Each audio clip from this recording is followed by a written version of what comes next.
Hey everybody, welcome back. It is the Razzball Fantasy Baseball Podcast. I am Beat joined by the clean-shaven fantasy master Lothario. How's it going over there, Gray? Hey man, what's going on?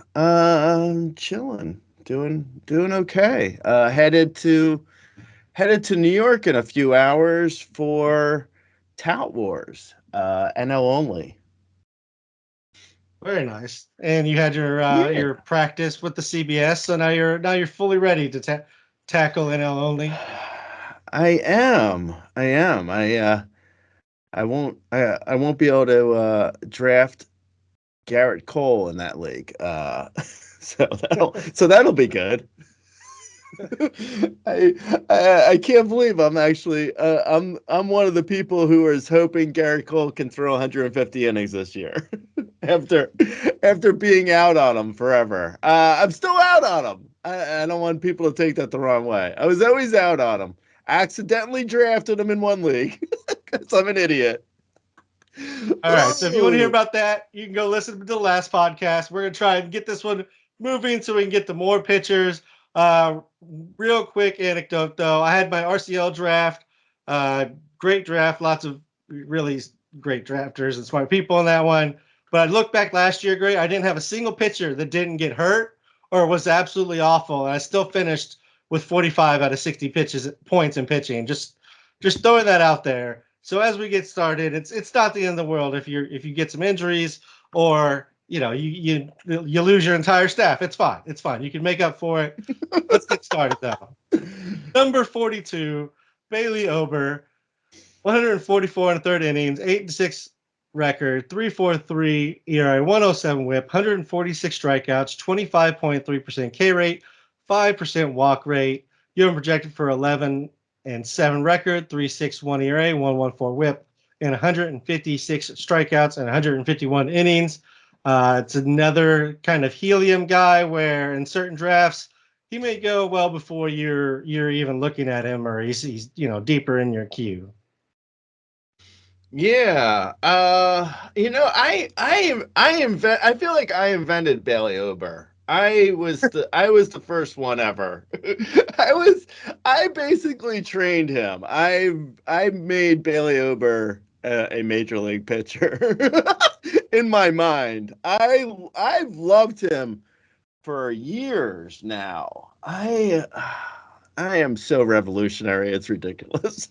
It's really a sight to be seen. A sight to behold. I don't know. Whatever the cliche is, I'm that. Yeah, I'm all about Bailey Ober. I wrote a sleeper post for him like 2 years ago. I've liked him for his entire career. I liked him. I liked him in the minors. I liked him when he was in the womb. Okay, I liked Bailey Uber for a long time. He's in that Twins mold of being a solid command guy. And right now, as I was preaching in the previous podcast, the previous 3 hour podcast. We don't know how long this one's going to be yet. But in the previous 3 hour podcast, I was talking about how now with the new pitch clock rules, we want to have a staff that's a solid high command staff, guys who have low walk rates. And Bailey Ober really fits into that mold. He has, barely a 2 walk rate according to projections and has been under a 2 walk rate his entire a 2 walk per 9 his entire career. Yeah, I mean he's been excellent for almost 300 career innings. He has a 9 plus K per 9 and an under 2 walk per 9. There's really not much else you need. I mean, that's it. That's essentially as good as a number 3 as you're going to find. Probably closer to a number 2 and not a number 1. Unfortunately, not a number 1. But still, though, a solid number 2/3. Absolutely. I mean, if he can get the innings bump and get up to 175, 180 innings, I think he could be bordering on a 1 if you're just kind of backing him up with guys that are similar to him, and you're building off of low end 1s and 2s. But yeah, I mean, not necessarily a guy you want as your 1, but certainly I think he can get there. First half last year had a 2.61 ERA, 0.97 WHIP, 254 BABIP, so maybe a little lucky. Second half, 4.52 ERA, 1.2 WHIP, 306 BABIP, maybe a little unlucky. So somewhere in that middle, low to mid threes ERA. Velo's up this spring for what it's worth. He phased out the curve a little bit, threw more changeup. So for longevity, you actually like that move. I mean, if a guy has a good changeup, that's always nice to have in your back pocket. Number 43, Jose Berrios, 189 and 2/3 innings last year, 11 and 12 record, 365, 119, 184 Ks, 23.5% K rate, 6.6 walk rate. You have him down for a 12 and 9 record, 3.72 ERA, 1.21 WHIP, 177 strikeouts, and 181 innings. Gray, heaven help me. I have shares and I'm borderline okay with it. heaven help both of us, man. I mean, if you follow Rudy's War Room, you can't really avoid taking Jose Berrios. It's really hard to avoid at the him. top of your queue somehow, some way. If you're in Rudy's War Room right now, look at the top of your queue. You have Jose Berrios there. No matter where you are in the draft, you have Jose Berrios at the top of your queue. I'm so sick of seeing Jose Berrios at the top of my queue. I've started automatically moving him to the bottom of my war room. I can't take any more shares, man. I'm too invested at this point. I have I think I have like 3 leagues now where I've taken Jose Berrios. just getting me all over again. Oh man. Yeah. So anyway, so I would say, like, if you take your hand and cover Jose Berrios' name and just look at his stats, he looks like a solid number 3, maybe borderline, a low end number 2, maybe probably more of a 3, but, sort of similar to Bailey Ober in that, like, maybe not elite Ks, but say like around a 8.7 to a 9 K per 9 and a low 2 walk per 9. The Jays, in theory, should give him, potential wins. He's always been, if nothing else, he's been really solid for innings. So he should give you, like, he's one of the highest, and probably why he keeps ending up at the top of Rudy's War Room, because he is so solid for innings. He's going to help with strikeouts and, counting stats. So he's probably one of the few pitchers where he's projected for like 180 plus innings, which is, for this late in the starters, that's pretty high. For a guy who's not going to totally potentially kill you like a Lance Lynn, even though Jose Berrios did kill you like 2 years ago, but we'll try and ignore that. So yeah, I've drafted Jose Berrios. I don't know if I'm going to keep drafting him because I already have enough shares, but yeah. He was fine. Yeah, maybe spread it out a little bit in that area. There's plenty of flyers to take that you don't need to be, loading up on Berrios, whatever. But yeah, I mean, he gives you innings. He's had more than 10 wins in every single season that he's had, that he's been in the majors from the start of the season. I mean, that's not nothing. That's definitely usable. Even in the terrible 2022 season, he was 12-7 somehow, Gray, like his best win-loss of ever. And he had a 5.23 ERA and a 1.42 WHIP. Wins, losses being nothing. But he gets them. He gets wins somehow. Moving on to number 44, Bryce Miller, 103rd, 31 and a third innings, 8-7 record, 4.32 ERA, 1.14 WHIP, 119 strikeouts, 22.2% K rate, 4.8% walk rate. You project for a 10-9 record, 3.83 ERA, 1.10 WHIP, 139 strikeouts, and 151 innings. Added a splitter this offseason, supposedly. May have been tinkering with some kind of adjustment last year. Looked like there was some kind of sinker and maybe a slider as well. Really bad June and September. Solid outside of that. I know we can't just take months out of pitchers, otherwise everybody would be pretty good. But I mean, when we're talking about a young guy, it does feel a little bit more like acceptable because they might have just been again messing with pitches, pitch mix, trying different things. Yeah, no, completely. It's like when you buy like a new car. I don't know. Say you bought a Volkswagen. I'm not saying you did, but say you did, and you suddenly start seeing them all over the road. That's kind of like right now how I feel with pitchers and good command. Like now that I'm looking for them, I'm suddenly seeing them everywhere. Like Bryce Miller is yet another guy who's like Bailey Ober, whatchamacallit, Jose Berrios, Bryce Miller's good command, slow walk rate, decent Ks, not exceptional. Like he's not I don't like in the minors, he did touch an 11 plus K per nine but that was in real low. That was in high A. So that was in the low minors.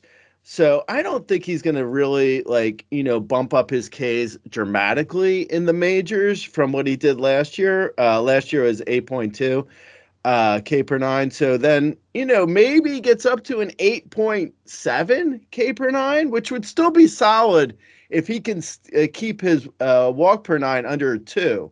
So, as long as he keeps his command, I don't think he could be that bad. I like him a lot for like a number 3, a number 3 fantasy starter in most leagues.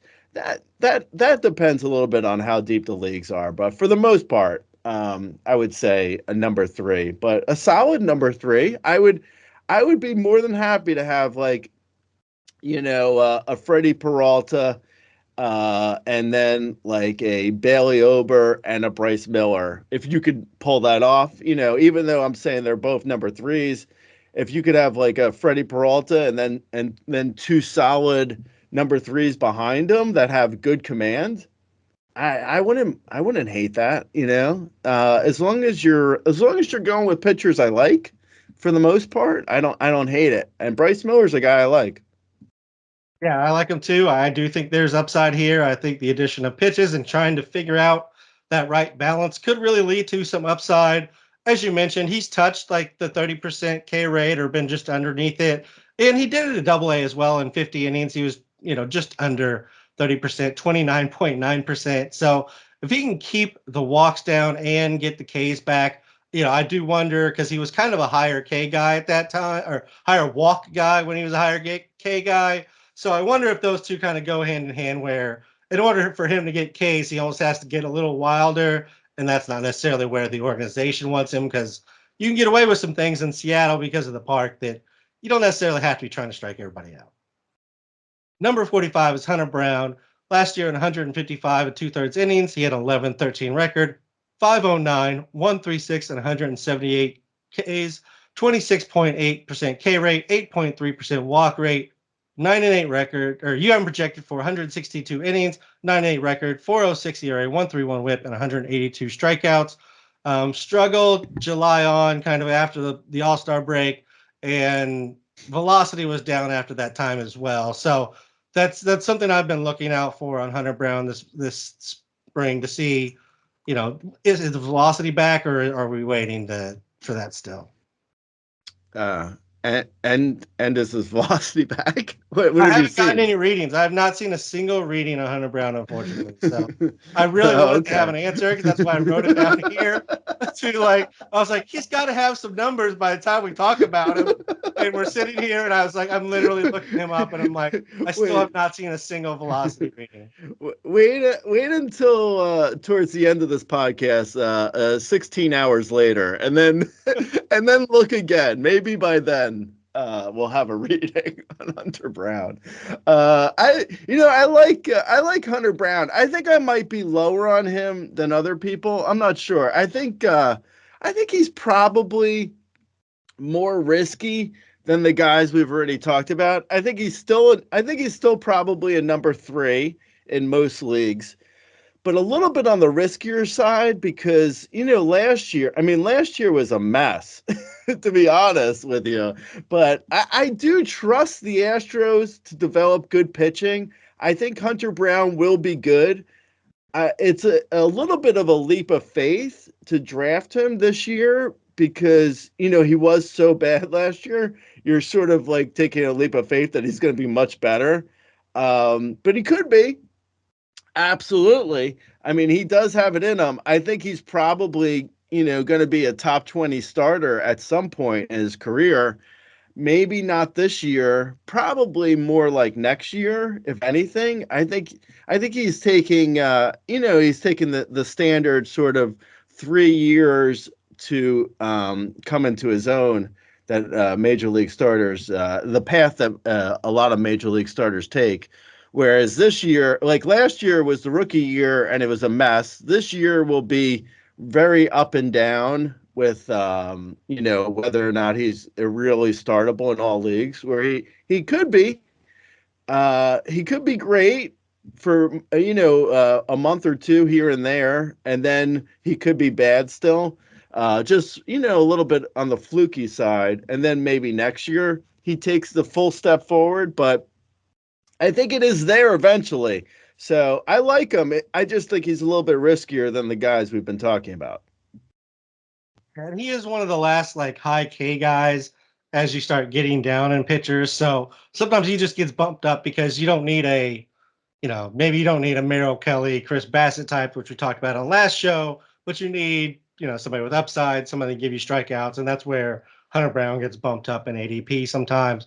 But I think in general, just looking at ADP over the time in March here, it looks like you're at least like on par, maybe even high on Hunter Brown. So at least compared to ADP, you're right in line, or a little bit high on him. Moving on, Brian Wu.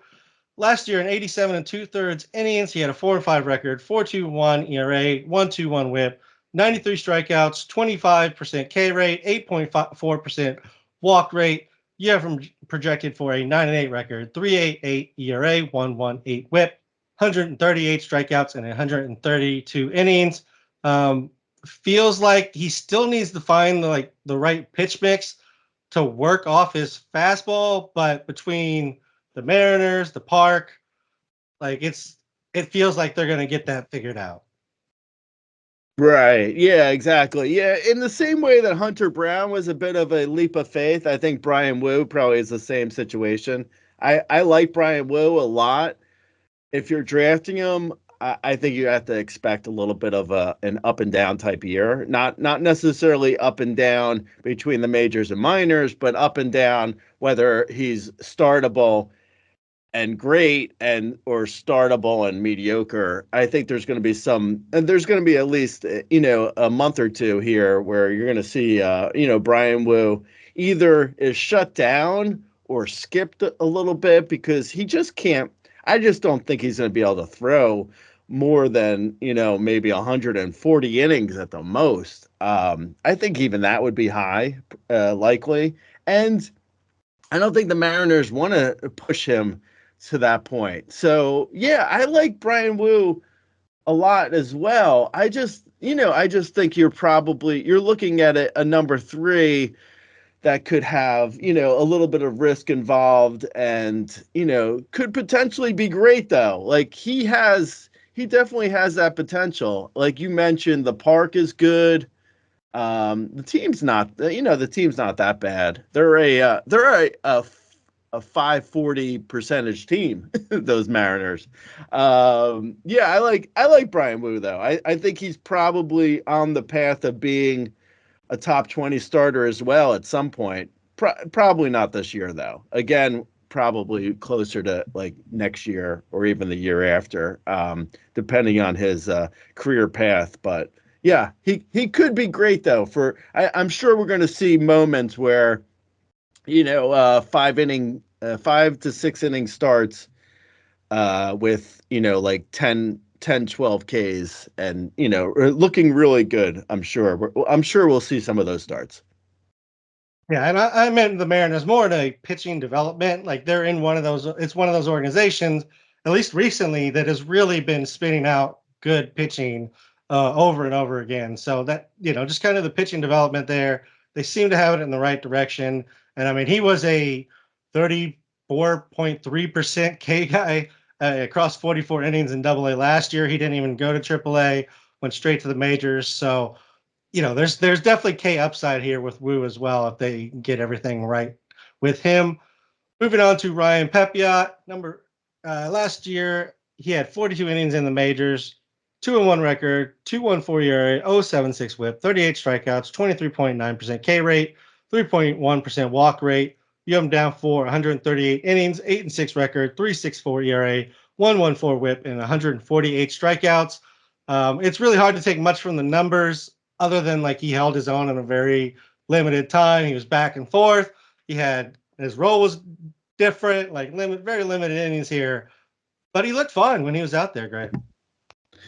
Yeah, I don't want to be Mr. Everything the Rays touch is good, but Mr. Everything the Rays touch is good has a long track record of, being correct that everything the Rays touch is good. So it's hard not to be that guy. I'd be kind of surprised if he's not at least very usable. We'll say that. Like I'd be shocked if he's bad because I don't know. The Rays don't do bad. I don't know what exactly they're doing. If we found out that they were cheating for the last 10 years, that would not shock me because, if you're old enough to remember, at one point Ryan Yarbrough was good when he was a Rays starter. I mean, there's a long track record of the Rays becoming, making things good. So that alone, I think, gets him in this range of starters where it's like I don't necessarily, I look at his numbers and I'm like, well, I mean, maybe 140 innings feels like it feels like the upper level of his ceiling for what he could possibly throw, but I want to put it past them, man. I want to put it past the Rays. It's not like he was bad on the Dodgers either.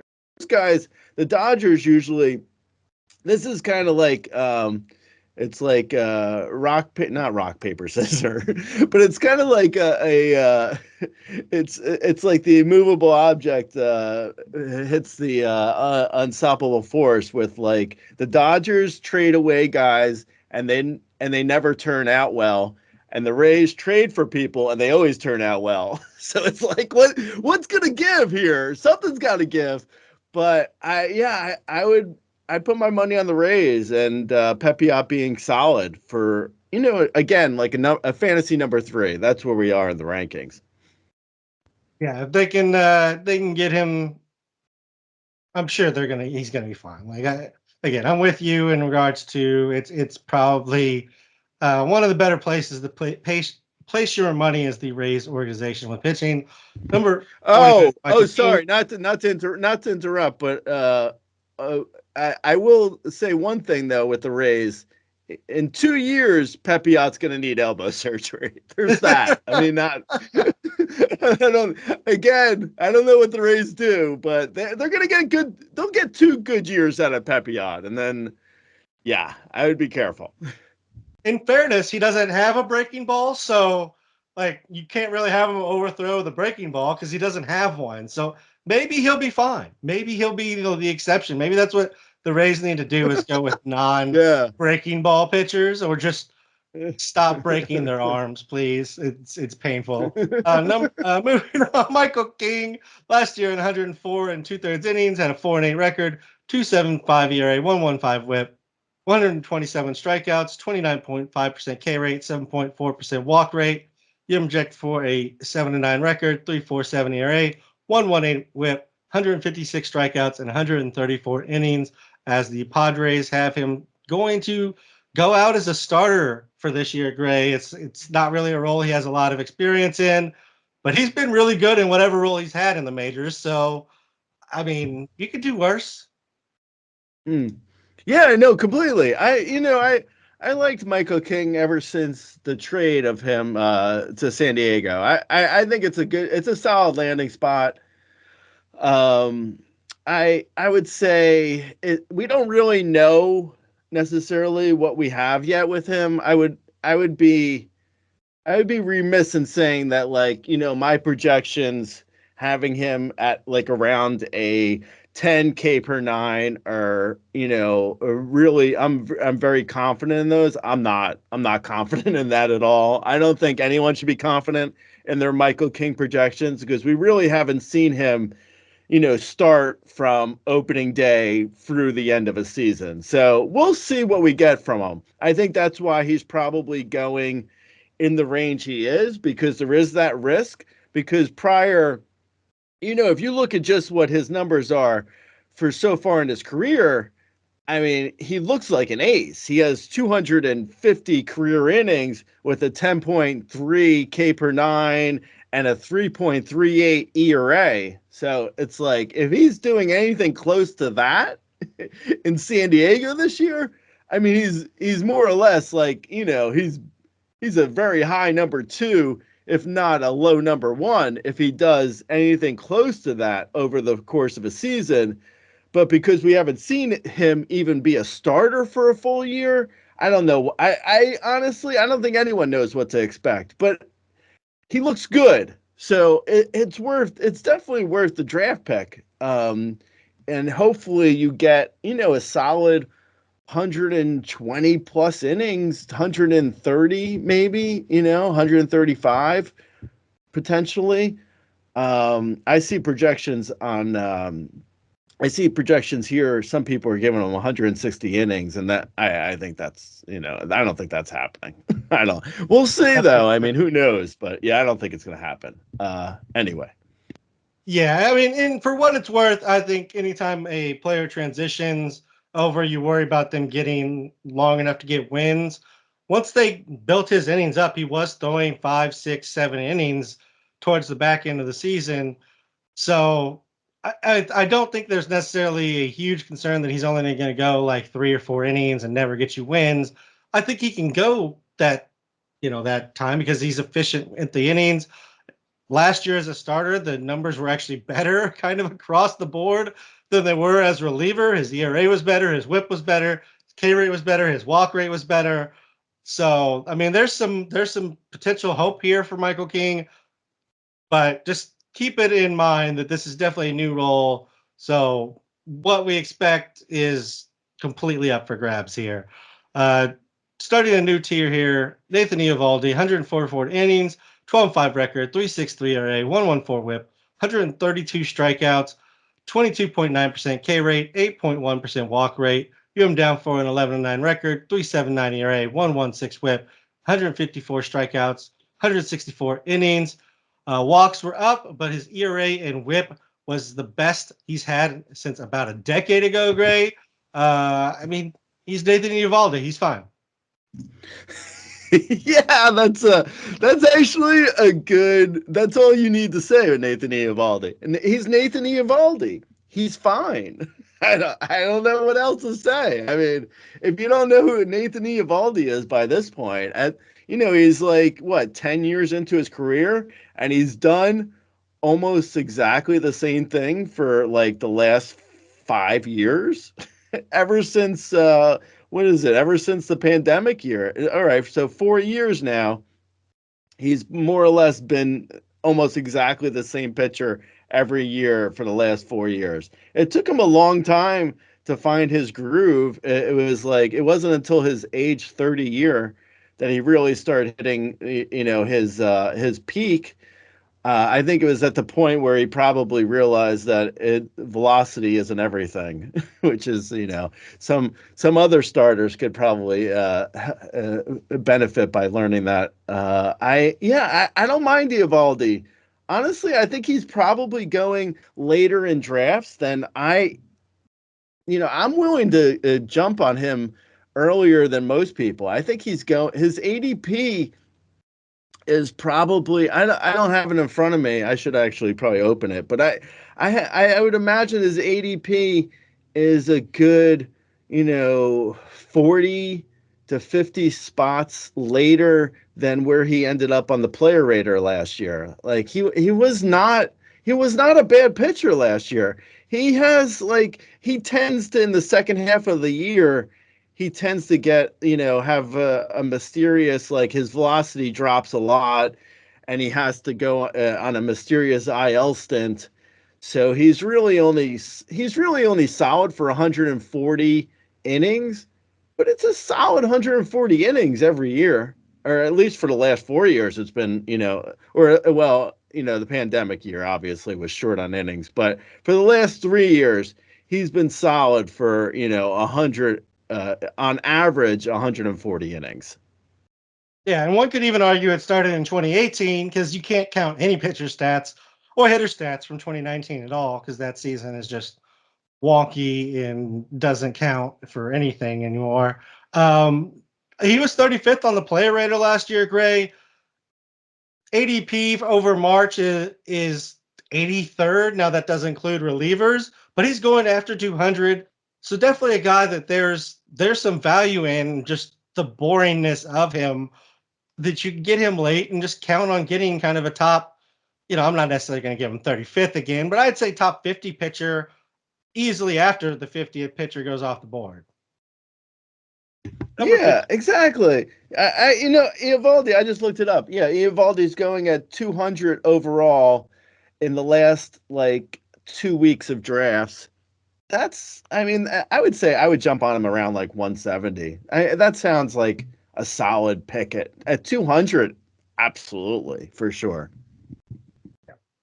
Next up is Charlie Morton. Last year, 163 and a third innings. He had a 14-12 record, 3.64 ERA, 1.43 WHIP, 183 strikeouts, 25.6% K rate, 11.6% walk rate. You have him down for a 13-8 record, 3.74, 1.25, 172 strikeouts, and 157 innings. The walk rate has been slowly ballooning on him. If he could get back to normal walk rates, there could be some value in the old man, but right now it's wins and strikeouts, and that's about it. But then again, he's 40, so he's a man. He can do what he wants. Yeah, he's another one. While you were saying that, I was looking up. So Charlie Morton was 38th for starters on the player rater last year, and right now he's going around 88th. At the 88th pitcher off the board, there's probably a good, assume that there's 20 relievers in that. So still though, he's probably going around the 60th pitcher off the board, give or take 5 starters. That's great value. I understand he's getting older, but he still had a 10 plus K per 9 last year. Like you mentioned, his walks ballooned, but that I want to guess that's probably was a mechanics thing that when you're in the middle of the season, things are harder to fix. I wouldn't be surprised if he takes a step forward with his command this year. I like him a lot. I really like Charlie Morton for where he's going in drafts. I'm absolutely in on Charlie Morton. I've drafted him already a few places. He's probably going a good 40 picks past where he should be going in drafts. He's going around 230 overall. I'd probably take him around 180, 190 for sure. I like him a lot. Yeah, I got him in the last round of the reserves in the Memorial Magazine League, and I was kind of baffled that he was still there, honestly. So, yeah, I think Charlie Morton can be, a very nice grab there. And for what it's worth, the walks really, and even just the numbers as a whole, plummeted with his September where he had 15 innings, 14 walks, and a 6.89 ERA. So, I know, again, you can't just remove months altogether, but that's definitely contributed to where the walk rate ended up, where the WHIP ended up, and some to some extent the ERA. So we'll see if he can get it completely under control, but I don't think it's going to be that bad to where, I mean, he was walking everybody at the end. Next up is Aaron Civale, 122 and a third innings, 7.5 record, 3.46 ERA, 1.16 WHIP, 116 strikeouts, 23% K rate, 6.5% walk rate. You have him down for 148 innings, 10 and 7 record, 3.60, 1.14, and 139 strikeouts. He had an oblique issue that cost him a couple of months and then really struggled at the end of the season. Basically, from like the point he returned to the end of August, though, he was really good. Like he had 89 innings, he's a 2.61 ERA, 75 strikeouts in that time. Just after August, something happened. He was just really bad, Gray. Yeah, so everything I said about the Rays turn everything good, take that and throw it out the window. So whatever happened there with Civale, I don't know, man. It was wrong though. Whatever was going on there was wrong. Yeah, I mean, again, like I just said with Charlie Morton, when you're in the middle of the season and things go sideways and your mechanics are screwed up, then sometimes it's hard to get back on track. So I don't, I wouldn't look too much at the small sample size of what Cavalier did in the second half last year. I would say, he's likely. I think actually Cool Whip wrote up a sleeper post for him. I would say Savalier's, a solid, like, not necessarily he's probably a 3. I would say he's probably a 3 to 4 fantasy starter.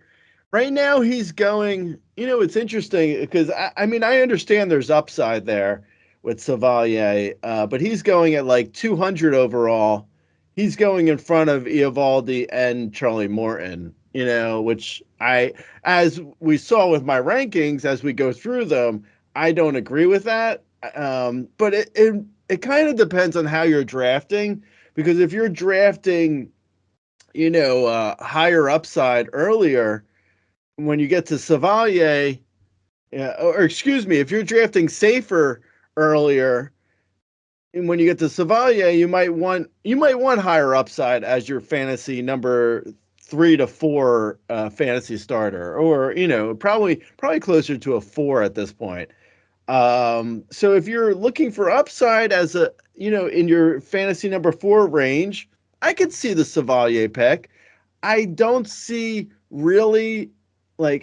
this huge upside for him. Like maybe some other people might. Like I see a guy who's like probably a closer to like an 8.5 K per 9, 2.5 walk per 9. Hopefully if the Rays magic holds, then he could be really good. I like with ratios, but neutral luck wise, his ratios will probably look around like a 3.6 to 3.8 ERA and a 1 point. He could have like a 1.15 WHIP, 1.2 WHIP, somewhere in that range. But yeah, I would draft him. I just think I might be a little bit lower on him than other people, but I would totally grab him if he were there. I don't even know if you're necessarily lower. You just have guys that you like that are going behind him in front of him. Right. Yeah, that's probably true. Yeah. I will say when he moved to Tampa Bay, the K rate went up considerably. He was a 19% K guy in Cleveland last season. He was a 29% K guy in his time in Tampa Bay. He had a 370 BABIP in Tampa Bay. So some of that, really bad finish was just bad luck. Some of it might have been changing divisions. There's different things that are maybe going on there, but I do like Civale, and I understand why there's upside because, if he can get the K rate up, that kind of solves the issues of his upside limitations. Because I think the ERA and WHIP, he's kind of established he can do that over at least 120 innings. So just need him to get more innings, stay healthy, and maybe take a little bump in K rate. That'd be nice. Next up is Nick Pivetta. Last year, he had 142 and 2/3 innings, 10-9 record, 4.04 ERA, 1.12 WHIP, 183 strikeouts, and 31.2% K rate, 8.5% walk rate. You have him down for an 11.8 record, 3.87 ERA, 1.26 WHIP, 202 strikeouts, and 174 inning. We talked about it on the last show, the drive line, joke, but he did go to driveline for last year, found a mile per hour, and had his best season. Tightened up the slider a little bit. I mean, looks like he's scheduled to be a starter, so no more bouncing back and forth for him. I like Nick Pivetta. Yeah, you and everyone from 2019 through 2023. Nick Pivetta. This is so funny with Nick Pivetta, because I feel like everyone's loved Nick Pivetta for like the last 6 years, but then when he suddenly became good, everyone's like, okay, whatever. It doesn't matter. I don't understand. Yeah, it's like, it's Nick Pivetta, whatever. It's like everyone went from like, I love me some Nick Pivetta when he's terrible, but when he became good, everyone's like, yeah, okay. Yeah, whatever.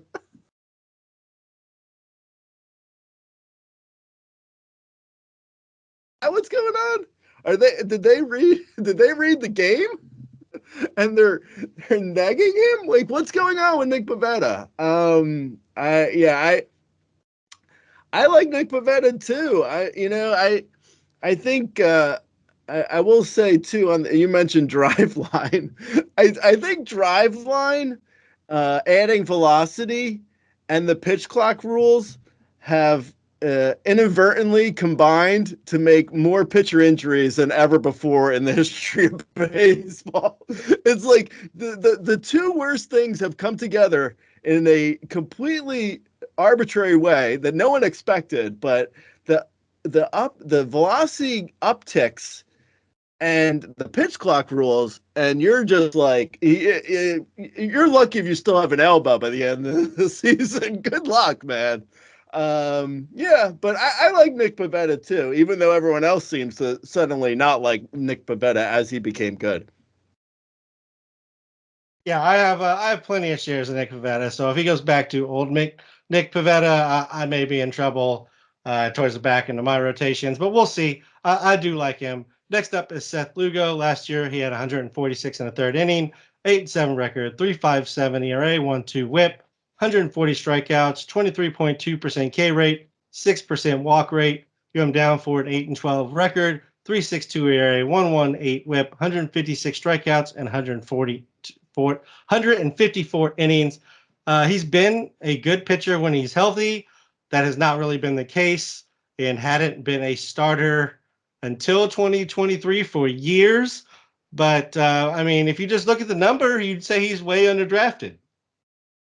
Yeah, no, completely. Like if you were like, he's kind of like what I was saying with Jose Berrios. Like if you were to just like cover up Seth Lugo's name and just look at his stats, and you're like, so this guy has 640 career innings and a 3.5 ERA and a 9.1 K per nine and a 2.4 walk per nine. That sounds like a number two. Who is it? It's Seth Lugo. Like, what? He's getting drafted like barely as a number 5. He's like, he's off. He's basically on waivers in 12-team mixed leagues. Like, no one cares about Seth Lugo, even though he's in a great park. He was solid last year as a starter. So it's not like we're suddenly taking a guy who is in the bullpen and making him a starter like Michael King, for instance. No, Seth Lugo was already a starter last year. He had 26 games started, 146 in the third innings. Like, he was already a starter. So yeah, Seth Lugo is totally underdrafted. Like in a big way. I'm taking Seth Lugo in every league I can. Yeah, I don't know that I trust him to stay healthy, but I'll take whatever innings he can give. Yeah, they were good innings.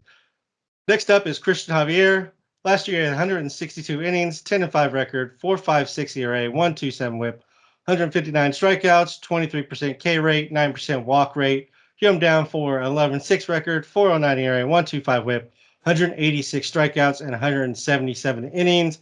The velocity drop that seems to be back up this spring. Says he's lost 15 pounds to prepare for 2024 as he struggled through apparently weight issues that contributed to his mechanical issues last year. Was a whip risk even when he was good. Even last year, though, you could start him at home, 3.71 ERA at home, 5.17 on the road. I mean, this is just a do you believe in Christian Javier bounce back call here, Gray? Yeah, I don't.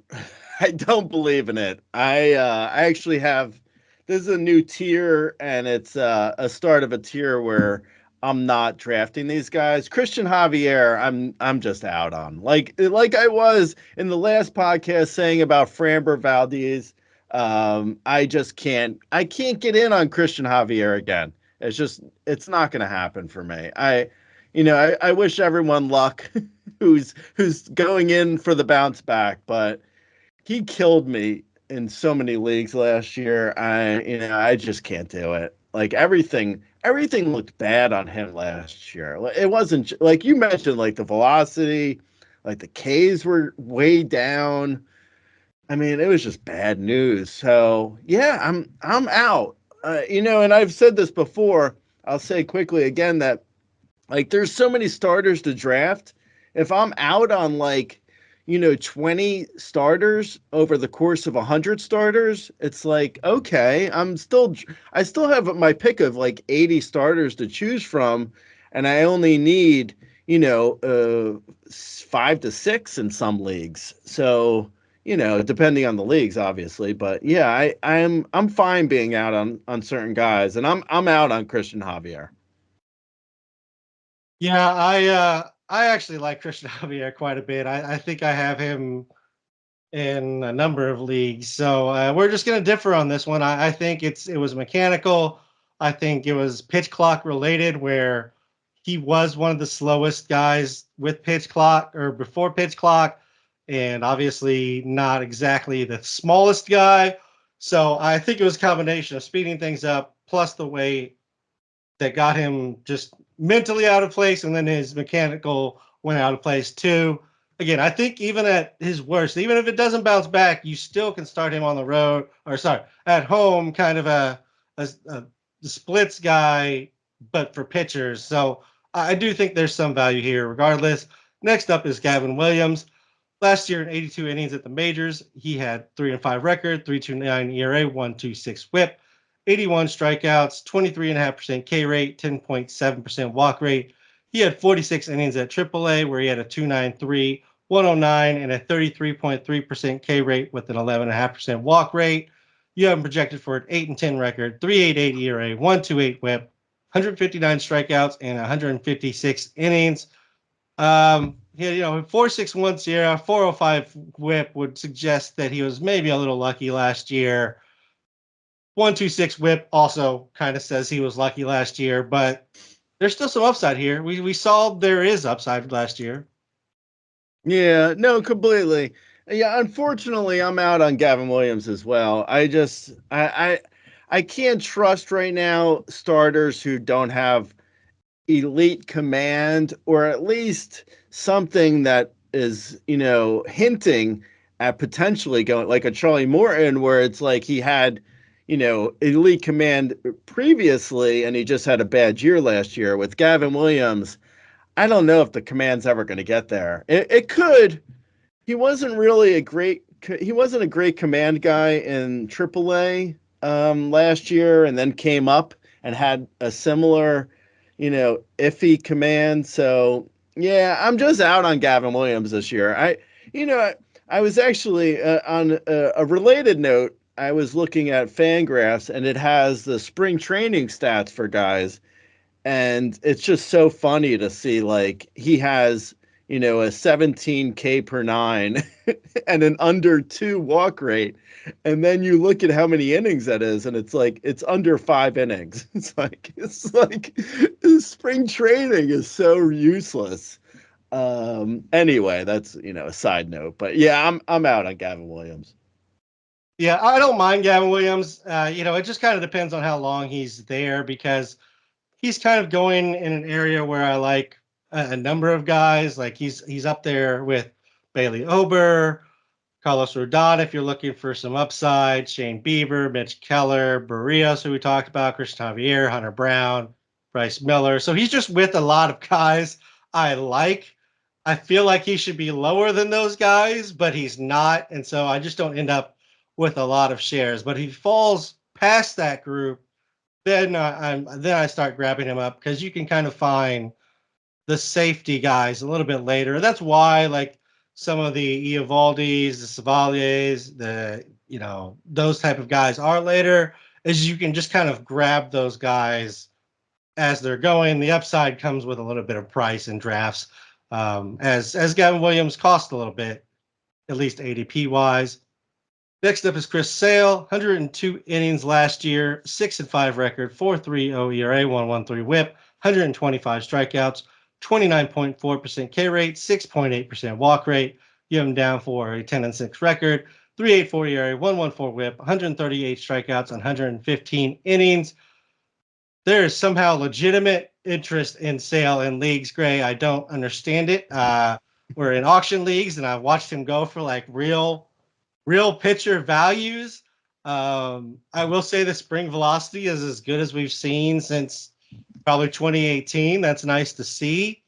But even your 115 innings seems like a hope and a prayer, Gray. Yeah, I know. I was actually, while you were speaking, I was looking up what Rudy's projections have him down for, and he has him down for 130. It's like, what? This is crazy, When is man. this happening? I don't know when. I don't know. I honestly, and also with the Braves, just in general, like they have Smith Shawver, Elder, Reynaldo Lopez. I I think like they have a bunch of guys who I think they could give like some innings to that they really just don't need to push Chris Sale. So even if he is like quote unquote healthy, they may, he may get bumped to the IL or skipped just because they want him for the playoffs eventually, in theory. So yeah, I don't know. I thought I was optimistic with 115 innings, but yeah, I'd be shocked. I would be shocked if I saw like 125 plus innings from him. And just like I was looking up what he went for in my labor draft. So 12-team mixed league auction, he went for $8 in that league. Just to give you an idea, I got Sonny Gray for $8. I think Sonny Gray feels a lot, even though Sonny Gray, that was before the hamstring too with Sonny Gray, but still, even with the hamstring, what's Sonny Gray going to miss? 2 weeks, maybe? I don't know. Chris Bassett went for $9 and Chris Sale went for $8. I don't know. I don't get it. I honestly, I feel like some of these are a wish and a prayer. Like Chris Sale could be amazing for 150 innings. Are you even going to get 100 though? That's the thing. So yeah, I don't know. I'm out on Chris Sale though. Yeah, I was just looking up what he went for in the Memorial Magazine League, which is a 12-team mixed auction. Great. Do you know he went for more than Justin Steele? He went for $14, Gray. Oh my God, that's Nick ridiculous. Pivetta went for $3. Like what? That's so ridiculous. What's Yeah. going on Yeah, I here? don't know. Okay. So I yeah. think people, yeah, people get caught up in their feels, man. I don't know.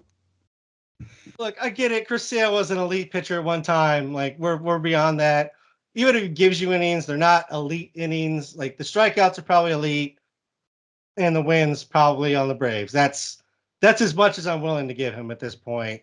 Moving on, Max Scherzer, he's on the list. We know he's out until at least June or July.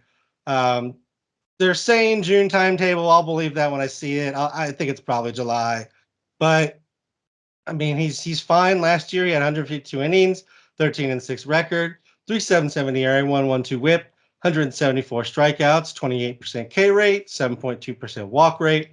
You have him down for 108 innings, 7-3 record, 3.71 ERA, 1.14 WHIP, and 126 strikeouts.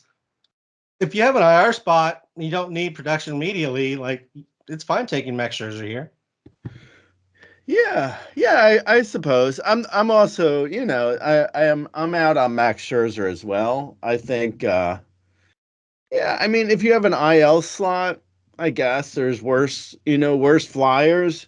I feel like usually in like say a 12-team mixed league, you take a flyer on a guy who's injured already, like Max Scherzer. I think in theory that sounds like a good idea, and then you get to like the middle of April, and your first baseman has an injury, your first outfielder has an injury, and your closer has an injury, and you're like, who should I drop here? And it's like Max Scherzer is the guy you should drop.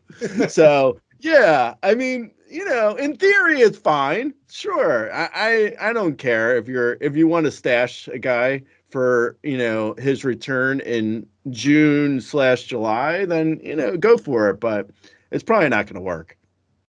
Look, you draft Chris Sale, then you draft Max Scherzer, and you get almost a full season out of two really old guys.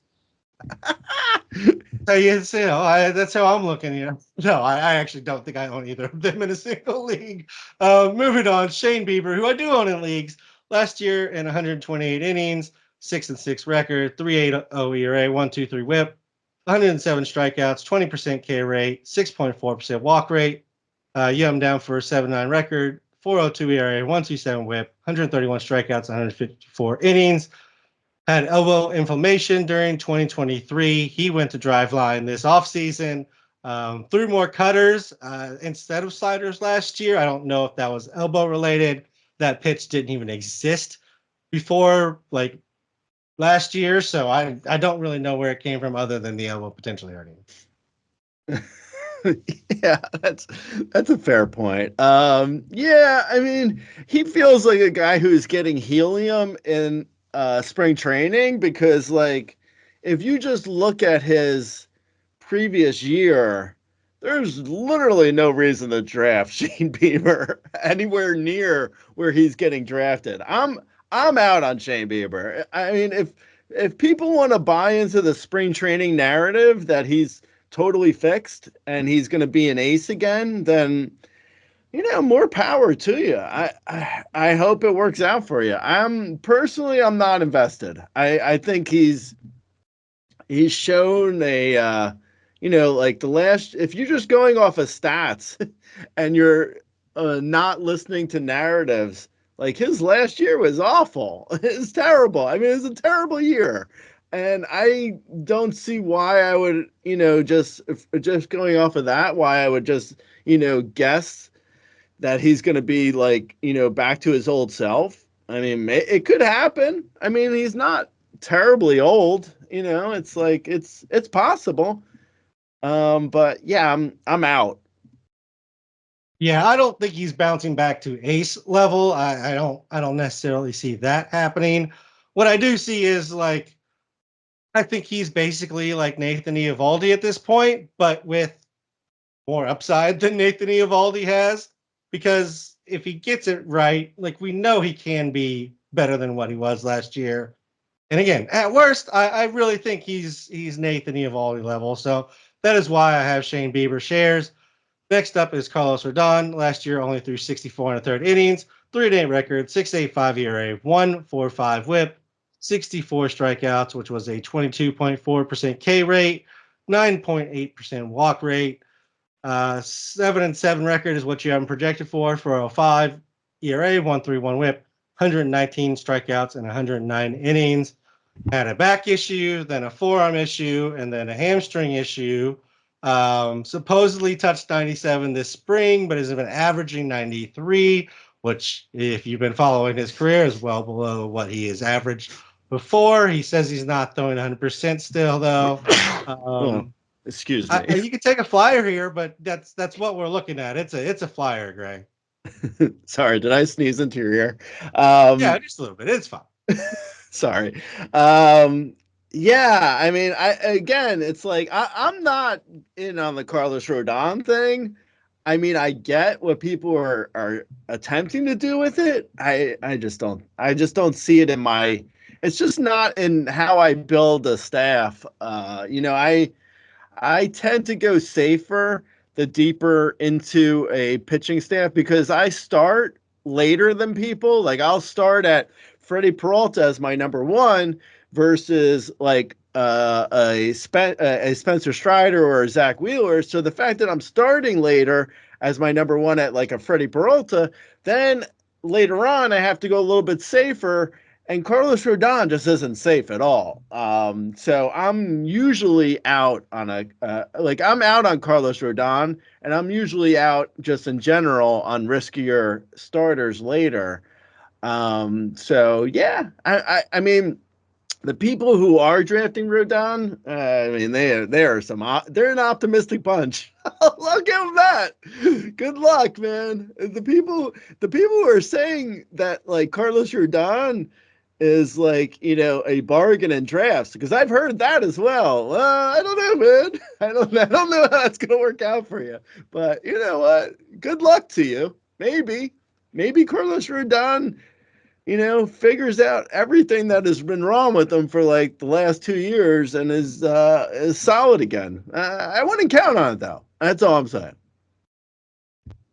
Yeah, it is a straight up flyer. I do a mix. I don't go all upside flyer guys. I don't go all safety. It's a balancing act of taking one and then taking the other and trying to find the right mix. And again, if you miss on them all completely, like I did last year in the RCL, sometimes you just stream and find them as you go, and that works out, especially in a RCL type of league, which is 12 team shallow bench. You can definitely move players in and out there. So on those type of leagues, I really don't mind taking a shot on them, like a Carlos Rodon over a more consistent guy because you don't need consistency in those leagues. Next up is UC Kikuchi, which starts a new league or a new tier for you of maybe guys you will draft. We'll get into that here in a second. 167 and two-thirds innings, 11 and 6 record, 3.86 ERA, 1.27 WHIP, 181 strikeouts, 25.9% K rate, 6.9% walk rate. You have him down for a 10 and 8 record, 3.92 ERA, 1.29 WHIP, 162 strikeouts, and 154 innings. Nobody seems to buy I guess I'm going to call it a breakout. Added a curve in the second half, which yielded good results. Even with a 345 BABIP in the second half, had a very nice, end of the season. I do think like Kikuchi is one that could be low key valuable. As much as that pains me to say, because I've given DT crap for years for drafting him way too high. I like Kikuchi a lot. Yeah, so this is a new tier, and I'm drafting guys again. We're done with the avoiding. I'm in again, and Kikuchi I like a lot. My big fear with Kikuchi is I'm gonna get into I'm going to be using Rudy's War Room, and I'm going to take Berrios, and then I'm going to take Kikuchi, and then I'm going to get to a series of like the Jays versus anyone in the AL East, and I'm going to be like, where can I start, guys? Can I start them against in Yankee Stadium? I don't know. Am I thrilled when the Orioles are coming to visit in Toronto? Am I thrilled when they go to Fenway? That's fine. So I'm a little concerned about having so many Jays starters, but you know what? If you're drafting Berrios or Kikuchi, I think you just gotta say, I'm just starting them. I'm starting them until I have a reason to not start them. So yeah, I'm in on Kikuchi though. Like if you similar to what I've said earlier, like if you were to take Kikuchi's name away and just look at his stats, he looks like a number 3, and he's going more like a number 4, even maybe a 5 in some leagues. Oh, So late. yeah, he's going late. I like Kikuchi a lot. I'm absolutely drafting him. Yeah, and I mean, are you really that worried about like the Yankees? I mean, let's just be honest here. Like, it's Soto, Judge, and then like I guess Glaber. Like, are you worried about anybody else in that lineup? Not really. Yeah, Like, I don't. Yankee I Stadium. think you build Yeah, up the yeah. I don't Yankees, but know. like, I'm not really that worried about the Yankees. I'm not really worried about Boston. Tampa Bay is gonna, they're gonna platoon you to Fenway, death. I'm more worried. And, I'm more worried about the. I'm more worried about the parks outside of Camden. Like I'm worried. Like Yankee Stadium's not a great park. Fenway's not a great park. And then the Orioles lineup is strong. So when they go to Toronto, that concerns me a little bit. Like it's not a fun place to be when you're worried about matchups for every single game. But yeah, I mean that is what it is. Like I said, if you're drafting them, you got to start them. yeah, I will say, at least based off of last year with Kikuchi in particular, at Boston is the one to avoid. He actually had really good games at New York. At Boston, you take those out, and his line's probably a run better on the ERA. So that may be the one to avoid with Kikuchi in particular. Again, I don't really worry about the AL East like we used to worry about the AL East, especially since Camden is now a pitcher's park. Next up is Nick Lodolo. He only had through 34 innings last year, 6.29 ERA, 1.75 WHIP. It was really bad when he was there. You have him projected 432 innings, 8-11 record, 4.03 ERA, 1.32 WHIP. He had tibia leg issues in 2023. Wasn't exactly great before the injury either, as you can tell by the numbers. Velocity was down, but he's supposedly up to hitting 97 this spring, which would be really nice to see from him. I feel like people are really reaching for Lodolo. I kind of liked him as a flyer, but I've seen him go much earlier in some drafts, and I don't really know where that's coming from. Right. Well, that's the problem with Lodolo. Like I actually really like Lodolo, but if he's getting drafted higher than where I have him ranked, then technically I'm out on Lodolo.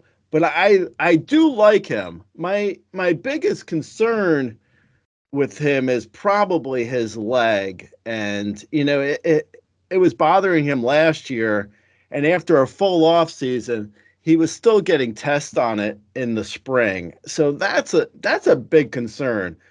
I do think if there's probably one guy who could put up, like, to give you a wonky comparison, like Nick Lodolo's kind of like he to me he looks like Taylor Glasnow a little, like, 100 picks later. He has that kind of upside. Like, I think if there's anyone this late who could potentially have a 12 point, a 12 plus K per nine, Lodolo, I think, could do it.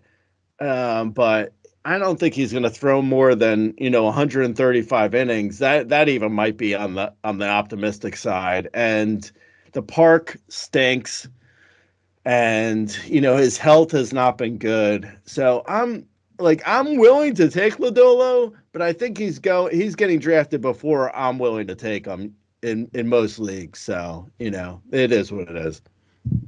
His ADP shows that he is currently 255. I have not seen him go there. If he's getting to that range in your draft, definitely take him. I see him go usually inside the top 200. So just as a point of reference for where I've seen him go versus maybe what's in those drafts. Um, but that's just the drafts I've been in. All right, next up is Kenta Maeda. Last year he had 104 in third innings, 6-8 record, 4.23 ERA, 1.17 WHIP, 117 strikeouts, 27.3% K rate, 6.5% walk rate. You have him down for an 8-10 record, 3.94 ERA, 1.16 WHIP, 164 strikeouts, and 144 innings. He should swap names with Sixto because he gets you to 6 wins, and that's it. He's done it 3 years in a row, and that's all you're getting from him. He had arm fatigue, ankle injury, tricep injury. Nobody gets players hurt like the Twins, so maybe a change of scenery helps by default. Yeah, I didn't realize he had 6 wins the last 3 years. Yeah, he's able one more year, and he wins he wins a SpongeBob plushie.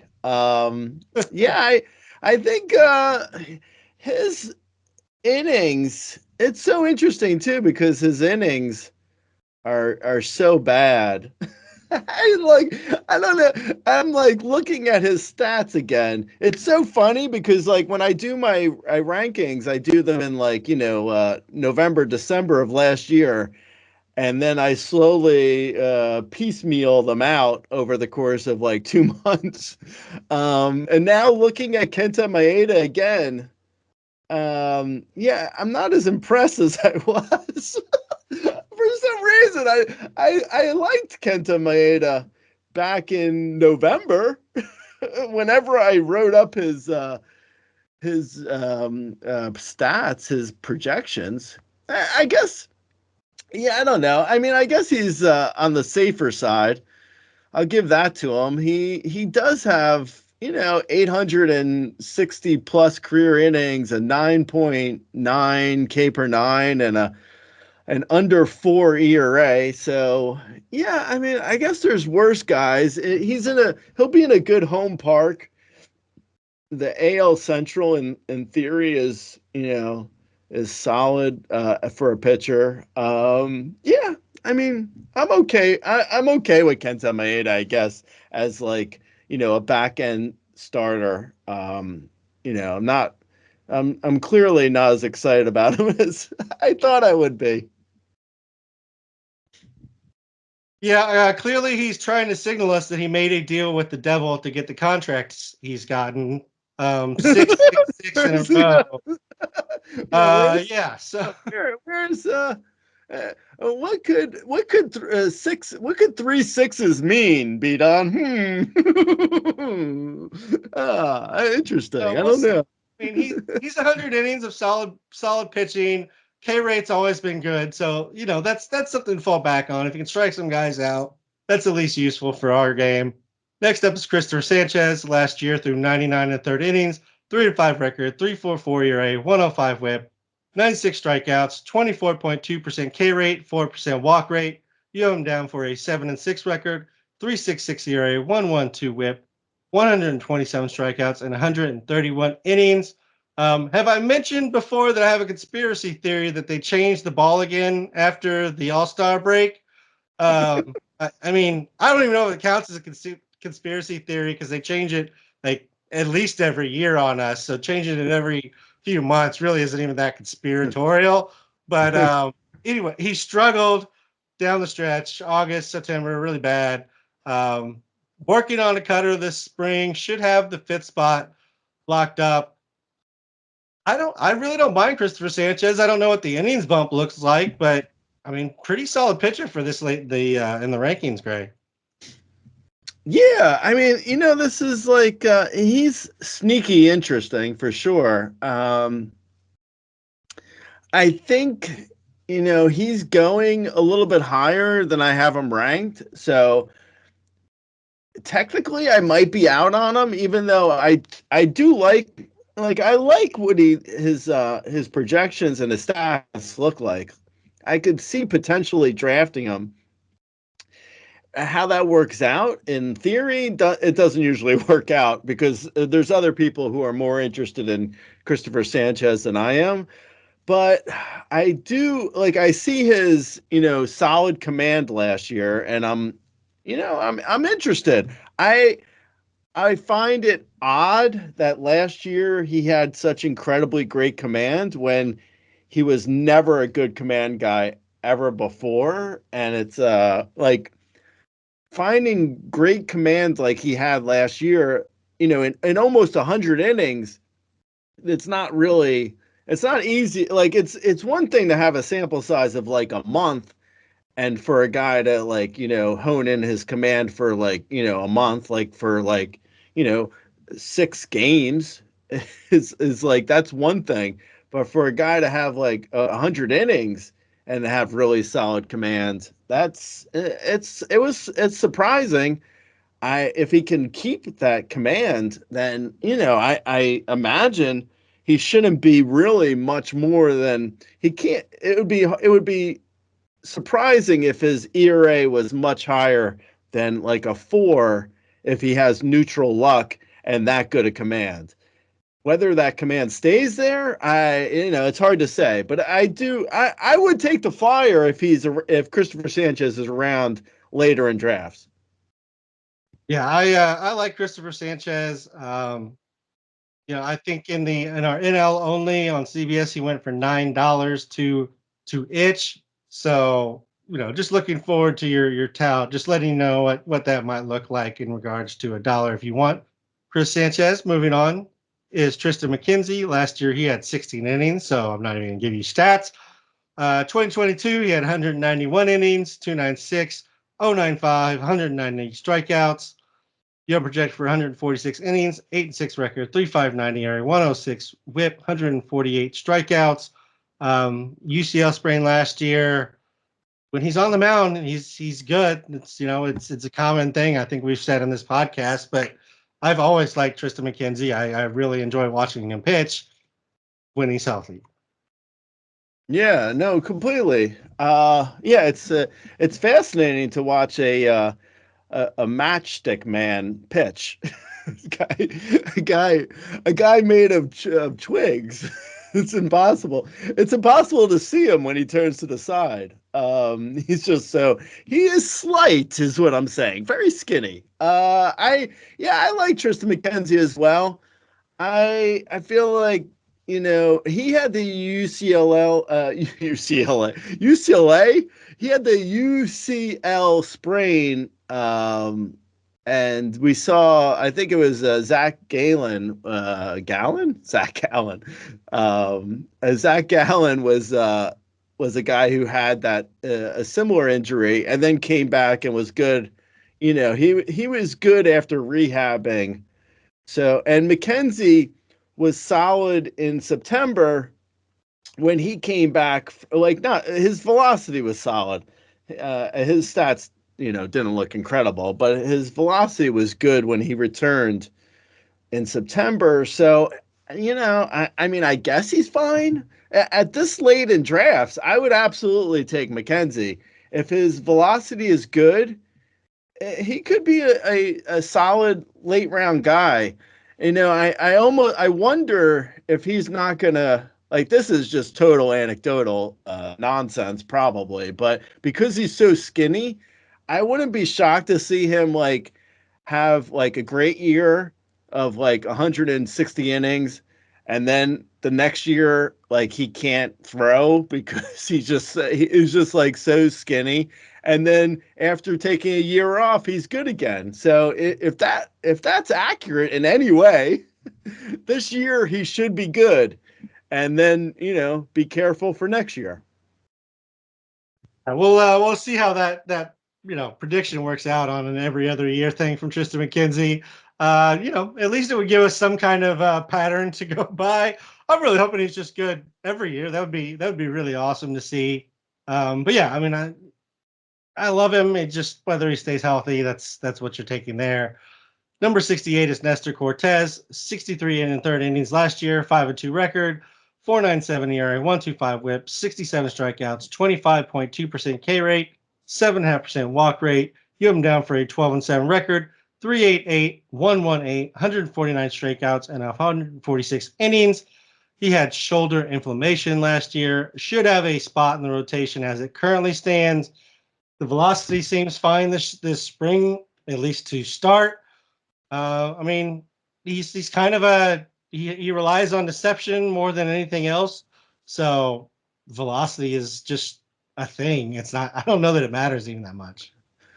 Yeah, no, I don't think it matters really for him. I think even though his command didn't even though his command didn't go up like that dramatically last year versus the year before, it went up enough where I think that really was what dropped him more than anything, and not necessarily even just walks. Like if you're wild in the zone with his lack of velocity, it could be as bad as just being wild outside the zone. So yeah, I like him though late in drafts, because I think the only thing we really need to see from him is a little bit better command. If he has, good command and solid, he should have a 9+ K per nine.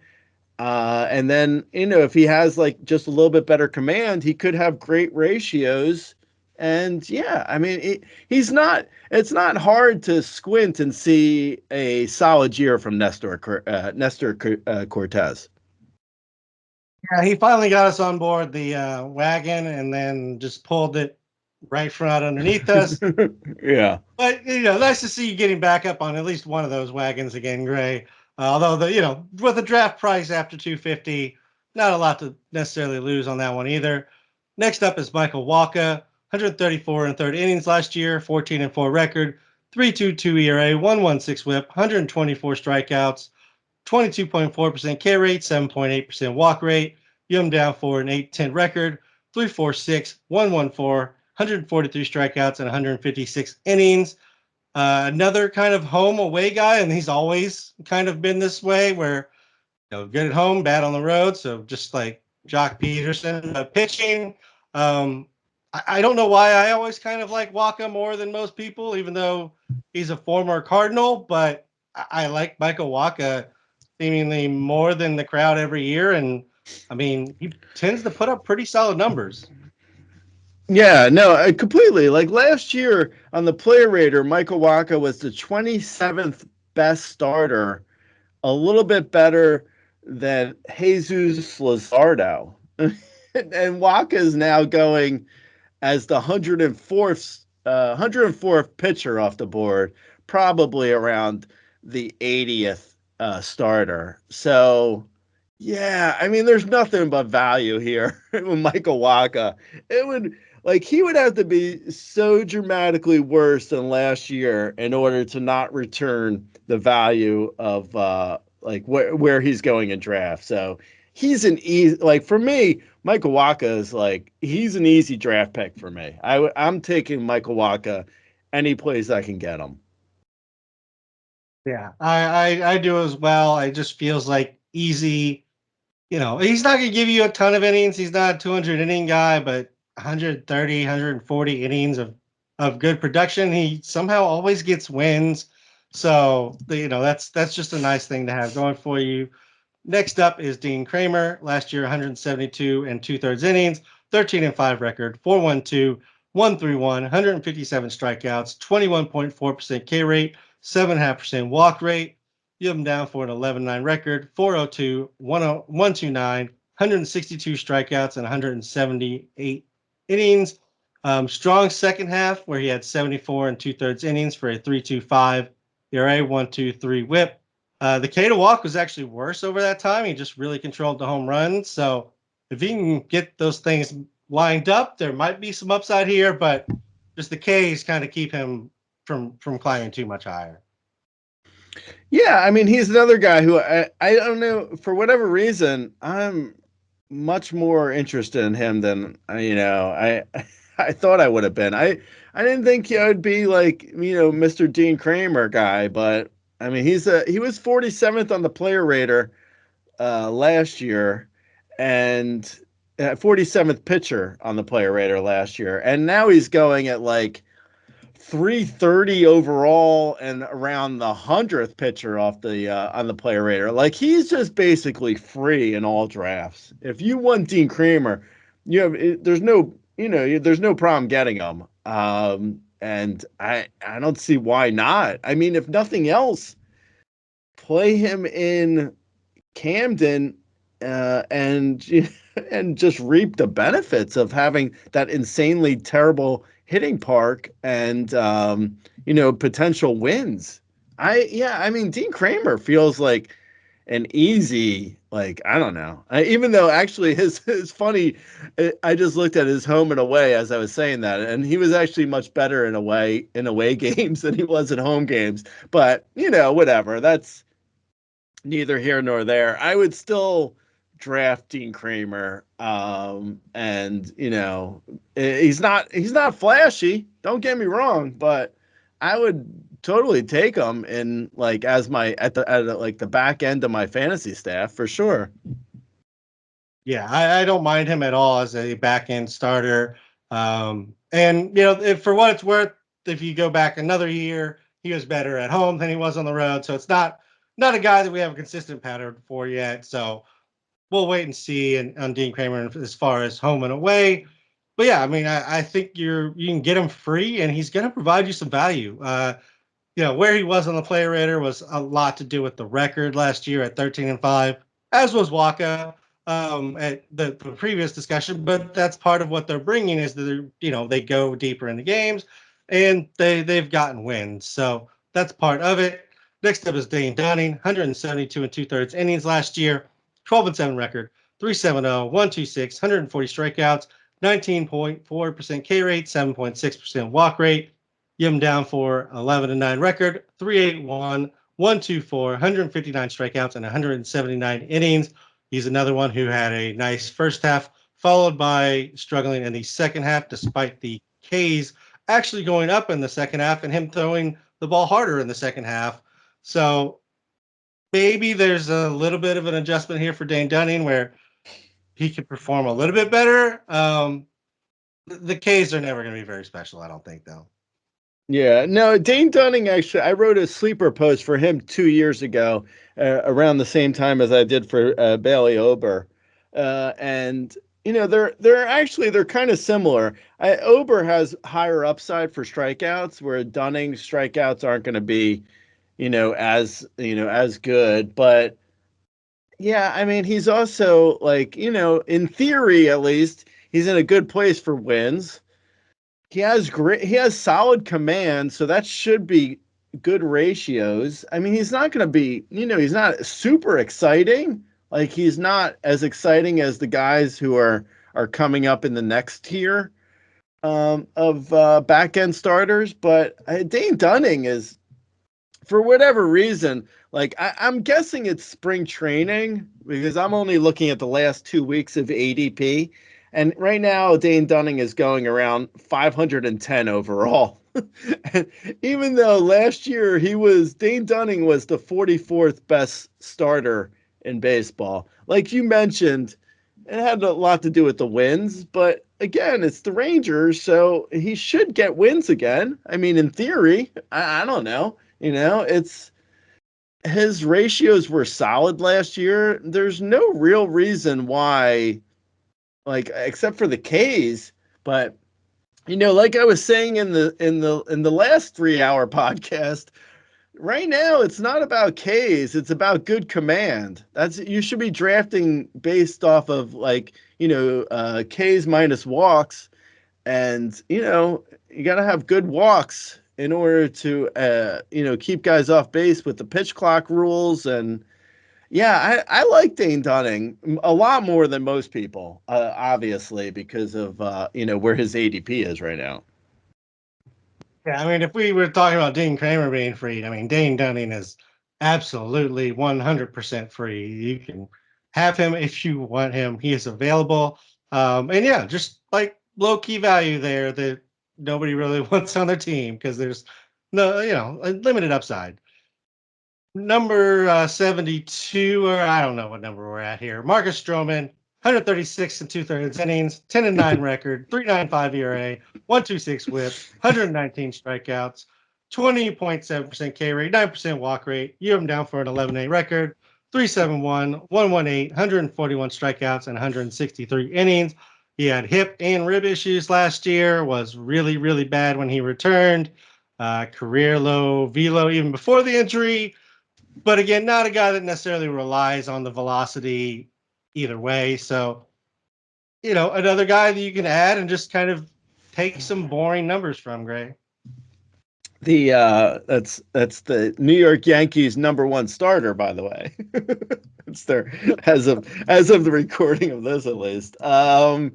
Yeah, I mean, he's another guy who's basically free in drafts, and yeah, I mean, he is not. I've drafted.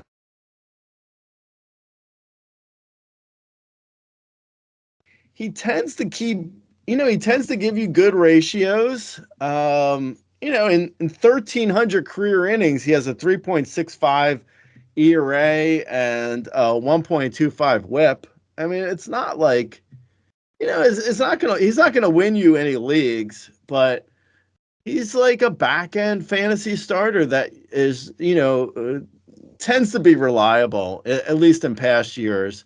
He keeps the ball down, so that should help him in Yankee Stadium. So yeah, I mean, I don't mind Stroman really for like a fantasy #5 or 6. Yeah, he's fine, and like you said, at least especially later in his career, he's really controlled the home runs. So hopefully that's not an issue. Next up is Kutter Crawford, 129 innings last year, 6-8 record, 4.4 ERA, 1.11 WHIP, 135 strikeouts, 25.6% K rate, 6.8% walk rate. You have him down for a 12-10 record, 3.74 ERA, 109 WHIP, 154 strikeouts, and 151 innings. The velocity dropped a couple miles per hour across the season. Same thing happened in 2022. So I just wonder if he struggles to really keep the velocity up as we move through the season here, Gray.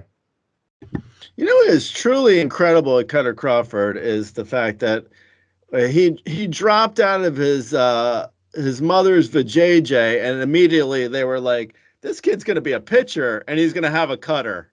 It's like that's not easy to do. It's not easy to. It's like you. That's like a step up from the people at the carnival who are guessing weights and ages. You're guessing what your kid's gonna do as soon as he drops out the womb. That's pretty good. That's pretty good, man. Besides that, I like Cutter Crawford a lot. I wrote a sleeper post for him. I think he's super undervalued. I wouldn't be surprised. Like, this feels like the year where he takes a huge step forward. I wouldn't mind him as like my fantasy #3, or I could see a fantasy #2 season from him. You're drafting him as a #5 though. Like, don't get me wrong. He's going at like 250 overall. So the price is great, and I could see a huge year from him. Like, I honestly, I think I might be higher on him than, just about anyone, as far as I've seen, at least. Like, he looks like his fastball's insane. Like you mentioned, the second half it came down a little bit, but that's just his first full year in the majors. If anything, maybe like he feels to me like Grayson Rodriguez, that we're not necessarily. He doesn't have the strikeout upside, but Grayson Rodriguez or Cutter Crawford, they could have a similar year this year, and Cutter Crawford is going a good like 200 picks later. So, it's nothing but profit with Cutter Crawford. I'm absolutely drafting him everywhere I can. Definitely sounds like you're a little bit higher on Crawford than I am. I don't know that I would compare his upside to Grayson Rodriguez. I mean, talking about like some of the nastiest stuff in all of baseball with Grayson Rodriguez and then Cutter Crawford. I don't know that I'd put him in the same breath, but it's okay. We can move on. Number 74 is Mackenzie Gore, who was once in that conversation with Grayson as nastiest stuff in baseball. And, I don't know that he still necessarily belongs in that conversation. That's why he's down here. But 136 and a third innings last year, 7-10 record, 4.42 ERA, 1.40 whip, 151 strikeouts, 25.9% K rate, 9.8% walk rate. You have him down for an 8-10 record, 3.83, 1.33, and 177 strikeouts and 161 innings. I do still want to believe, Gray, he's only 25. But you pretty much have to believe because there's nothing in the numbers that say anything's really changing. Yeah, no, I believe 100%. I'm absolutely in Mackenzie Gore. I also wrote a sleeper post for him. I'm in 100% on Mackenzie Gore. I think he's probably like borderline top 20 stuff. Potential top 10 K per nine. He just really needs to figure out his command.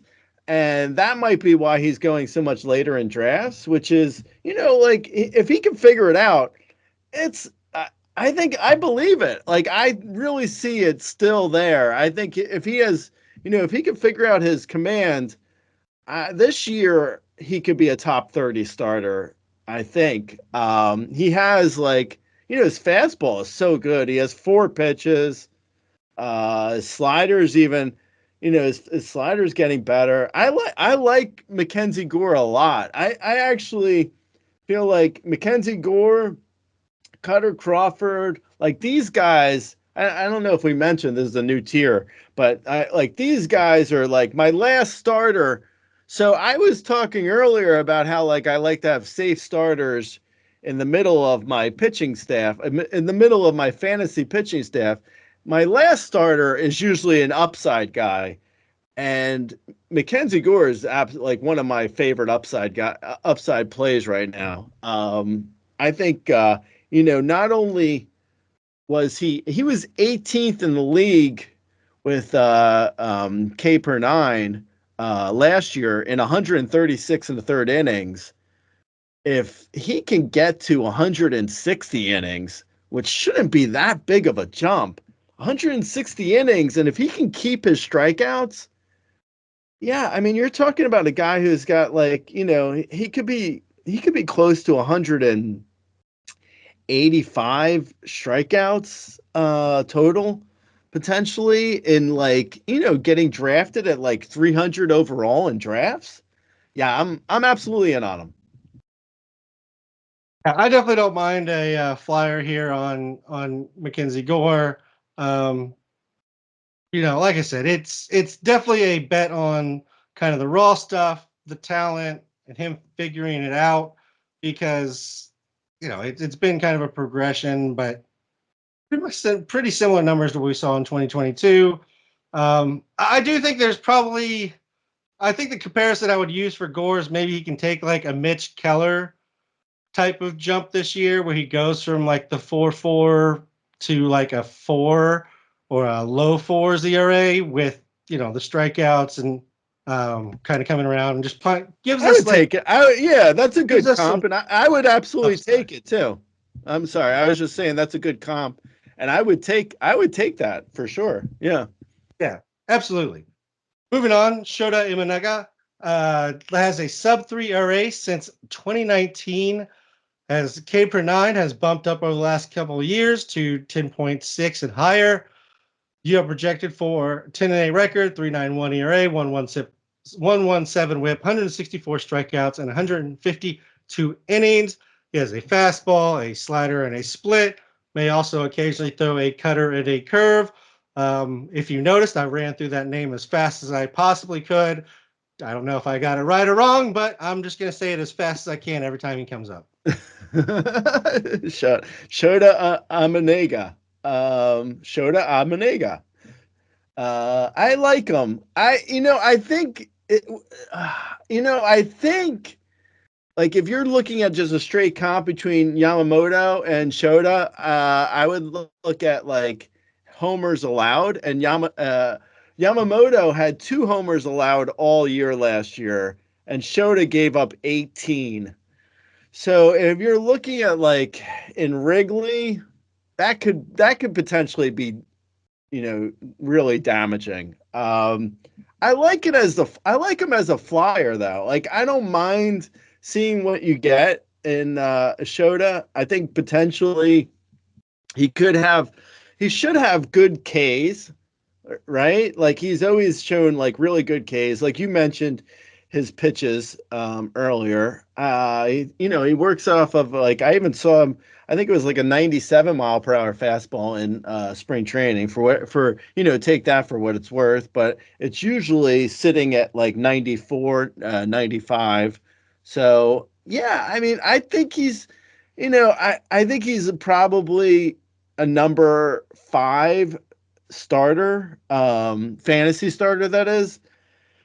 But he's going at a decent price. Like, he hasn't really been bumped up in drafts like, a lot of guys coming over who have shown good stuff in Japan. So, yeah, I mean, it's worth it, I think, as a flyer. I have drafted him, I think, in a league or two. I haven't been always like, it's hard because at this point in drafts, there's so many guys that I'm really excited about. Like, I'm really excited about Cutter Crawford. I'm really excited about Mackenzie Gore. So if Shota is there, and I'm willing to draft him, but I not always taking him over. Like, I'm not taking him over Gore and Crawford usually. So it's like I can only take so many flyers, but I do like him. Yeah, and he does tend to go before them, so you kind of have to make your move on him before you would on the others typically. So, just that's the thing about rankings. And, I gave you some crap about it last podcast. And it is just like, well, if you like a guy, you tend to just wait on him rather than potentially taking a guy that maybe you're interested in but have him ranked lower because you can wait. So get into that kind of balancing act. Next up is Andrew Abbott. 109 in a third innings last year, 8-6 record, 3.87 ERA, 1.32 WHIP, and 120 strikeouts. You have him down for an 8-11 record, 4.11 ERA, 1.34 WHIP, 170 strikeouts, and 151 innings. Started strong. First 6 starts were a 1.21 ERA and an 0.88 WHIP. Last 15 starts were a 5.25 ERA and a 1.54 WHIP. So did not really maintain the strong start there. But there's still some interesting things here in Andrew Abbott, despite the struggles. Right. Yeah. I mean, my biggest concern, I think, is like, he doesn't have elite command. He doesn't even really have good command. I mean, his command is okay. If his command got better, I would be a little bit more interested because his command is not great and his strikeouts aren't like elite necessarily. And it's such a terrible park. But with all that said, his Ks and walks could get better in theory. So I'm willing to take the flyer because his stuff is really good. I just like, all in general, like these red starters, if you were just to put them in like Seattle or even San Diego, I'd be like much more excited about them. But in Cincy, it's just so tough. But yeah, I would draft. I think I actually have drafted Abbott. I think I took him in one league already, and I would draft him again too if he's there later. I have concerns about his command a little bit, and I don't know if we're really going to see like this great like upside from him because of the command. The command's not good for like the walks, obviously, but also if he's wild in the strike zone and gives up homers in that park, that's also not good. So yeah, I mean, I'm fine with the flyer. I have some reservations with him. Yeah, understandable. Definitely didn't finish the season strong. For what it's worth, in August and September, his BABIP was 388 and 379. Definitely a little unlucky.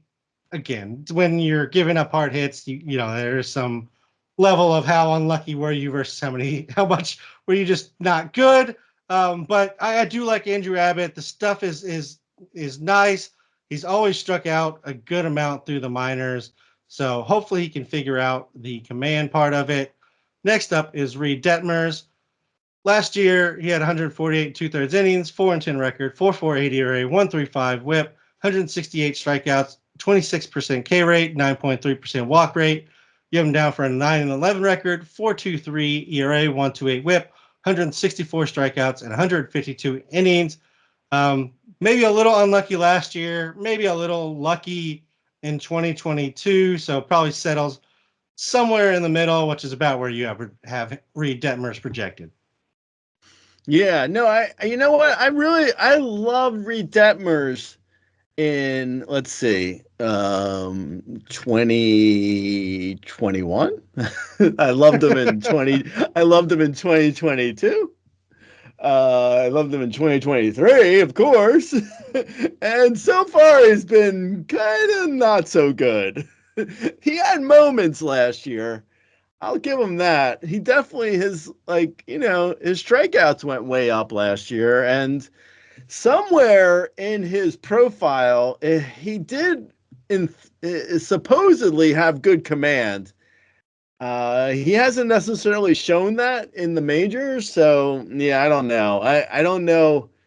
I don't know what you're going to really get from Reed Detmers, to be honest. Like, I think projections for Reed Detmers could be anywhere from like a 4.5 ERA to like a 3.25 ERA, from an 8K per nine to like a 10.5K per nine, from a 2.5 walk rate to like a 4.5 walk rate. Like, everything is on the table for Reed Detmers.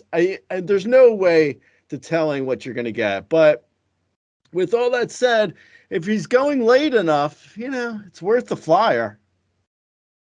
Yeah, and you kind of look at the Angels rotation, and literally everybody sits in the same bucket as Reed Detmers. Like, they're kind of interesting. They're kind of not interesting. Like, they might blow you up. They might have a career year. Who knows what's going to happen with Reed Detmers, Griffin Canning, Patrick Sandoval, Tyler Anderson, Chase Silseth. Like, they put them all in the same bucket because, like, literally any of them could be awful or good, and none of it would surprise me with the Angels pitching. You just call it the Angels pitching staff is like the Angels pitchers are all sleepers that are somehow also overrated. Somehow. That are also bust and overdrafted and yet underdrafted at the same time because they have starting spots. I mean, great, they're starting for a Major League Baseball team, unlike Anthony And that's Rendon. and somehow they never lose that tag either. See Andrew Heaney for further investigation on that topic. They don't have anybody else that can come up and start, Gray. That's the problem. It's like, who are we going to replace him with? Oh, that's right. We don't have anybody that can come up and replace him. Might as well just keep rolling out whoever, Andrew Heaney or Patrick Sandoval. Christ. Andrew Heaney. Reese Olson, 103 and 2/3 innings last year, 5-7 record, 3.99 ERA, 1.12 WHIP, 103 strikeouts, 24.4% K rate, 7.8% walk rate. 7-9 record is what you have projected for, with a 4.05 ERA, 1.28 WHIP, 156 strikeouts, and 157 innings. He is currently in a battle for the 5th rotation spot in Detroit. I think if he had a rotation spot, I would feel a lot better about Reese Olson. But the fact that he's still having a battle in Detroit for a rotation spot doesn't give me a lot of confidence. I know, but you know what? I'll say this though. In regards to that specifically, I think he has the 5th rotation spot, and in front of him, Jack Flaherty, Matt Manning. We already talked about Maeda not being able to throw that many innings. Skubal threw like 80 innings last year. I mean, and he's their ace. I'm fine. I think Reese Olson gets there when it comes to innings. I think he's probably the safest, one of the safest starters in the Tigers rotation, actually. I like Reese Olson a lot. 95-mile-per-hour fastball that worked really well for him last year. I had a 179 batting average against, a slider that he threw 30% of the time, and that had a 217 batting average against. He's probably, like, last year, I think he was a little bit unlucky, even though he had a 255 BABIP, which would say normally I would say that's lucky, actually. But I think with his homers allowed was a little bit high.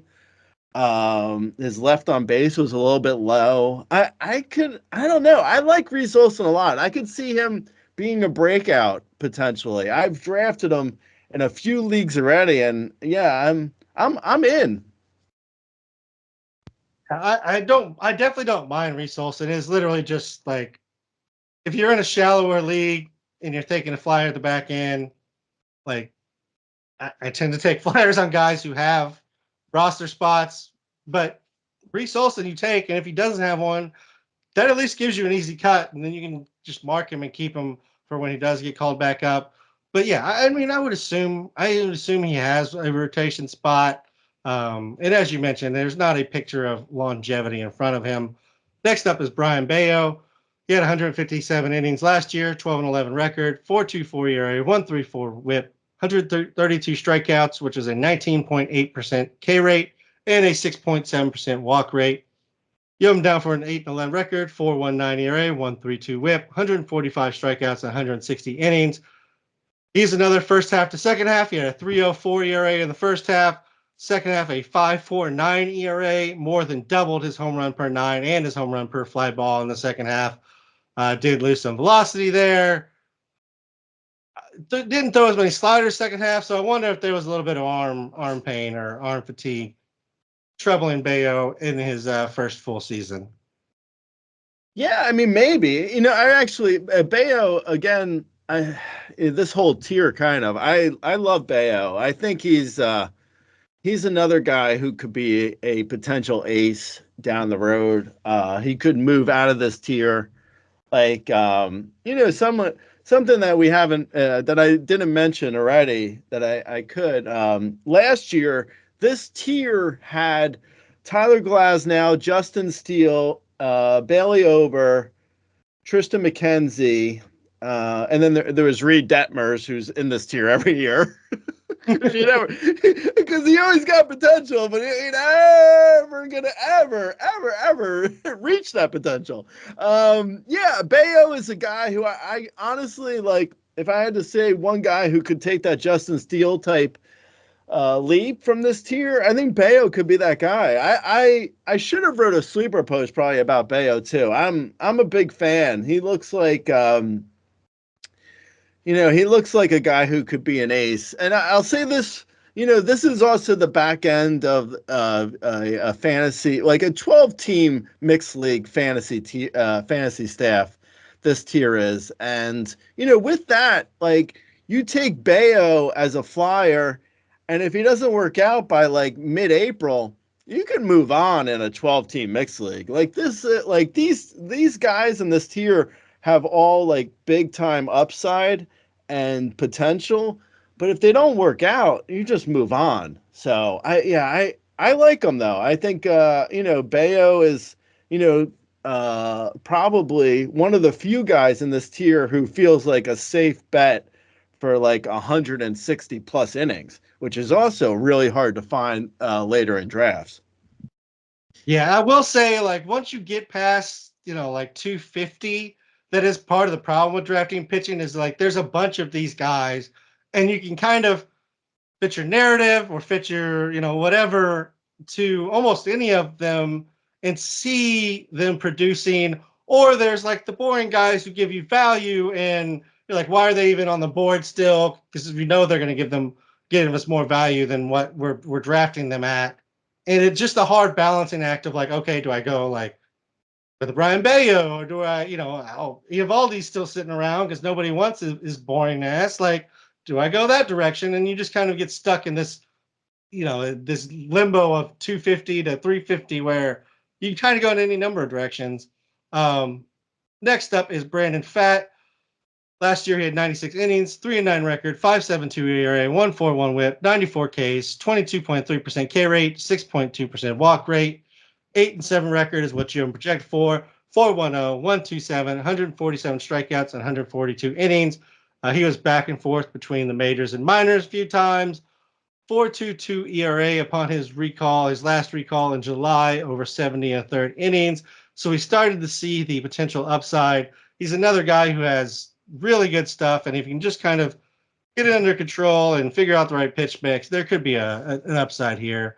Like a lot of the guys we've talked about before at this point. No, completely. Yeah, Pfaadt, I think like him and Gavin Stone, who's another guy in this in this range, who's, well, actually I think Gavin Stone's going later. But he could be in this range because it's like both of them, Pfaadt and Stone, were it sounds like a terrible law firm. Sounds like a law firm that has lost your case and you've just nicknamed them something. Pfaadt and Stone. Pfaadt and Stone are two guys who could both be aces. Like they had that potential going into last year.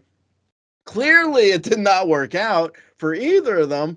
But it's also like Taj Bradley is another guy. Like there's all these guys that are like you mentioned, there's a lot of these guys where it's like if you want to fit a narrative, you could fit them in this tier or at just like the back end of your fantasy staff. It's like, oh, you believe in Clark Schmidt?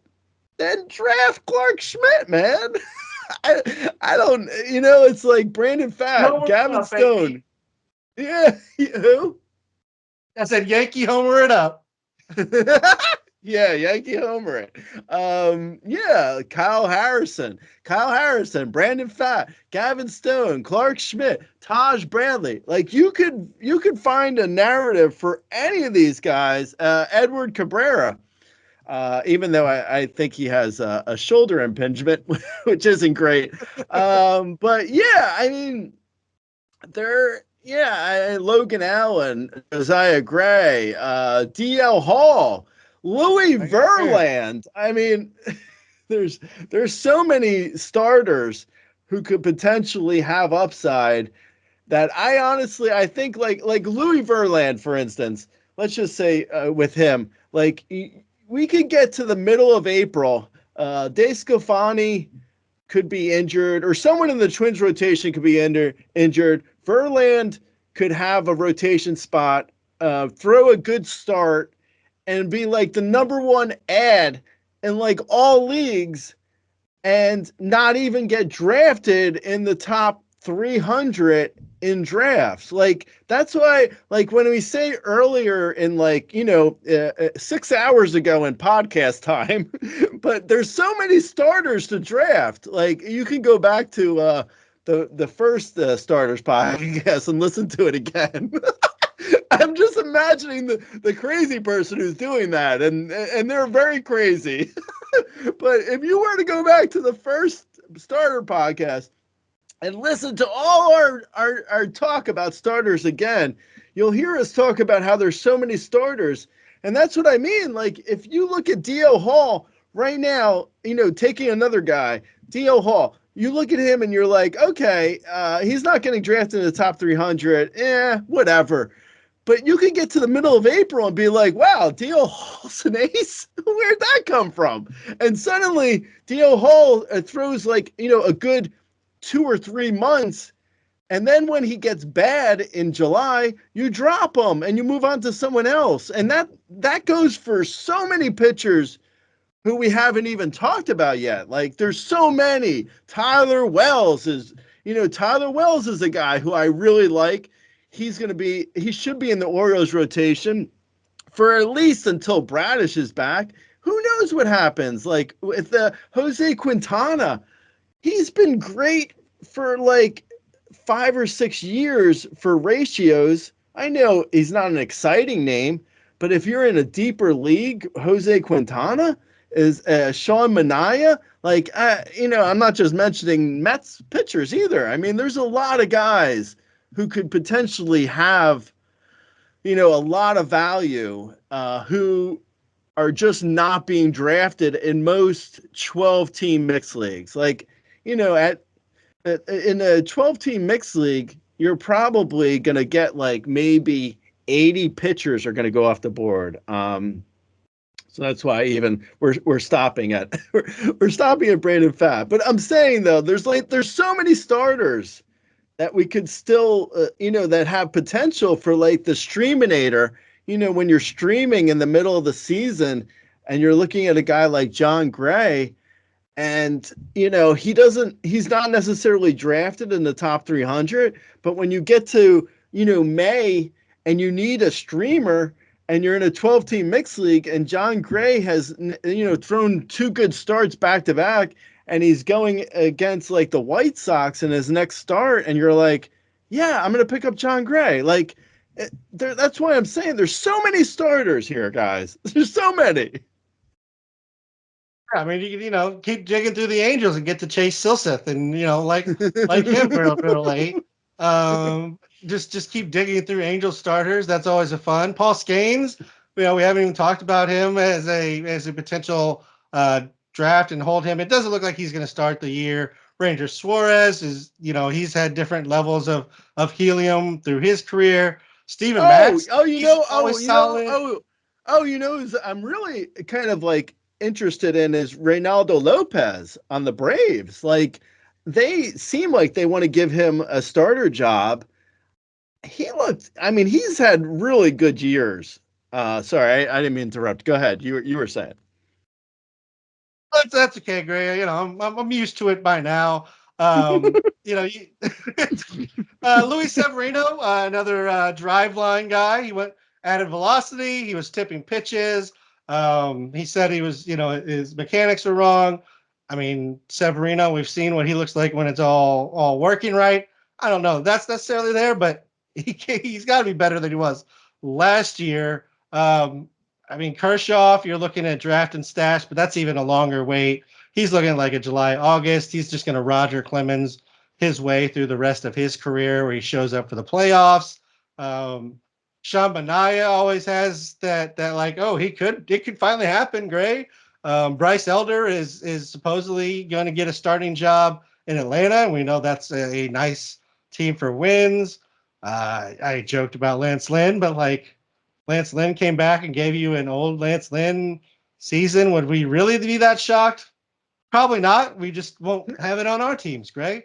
Yeah, exactly. And there's also like the Giants said their fifth starter looks like Mason Black. I mean, there's worse things than taking a flyer on a Giants starter. And the Jays, it looks like Alek Manoah looks like he's totally cooked.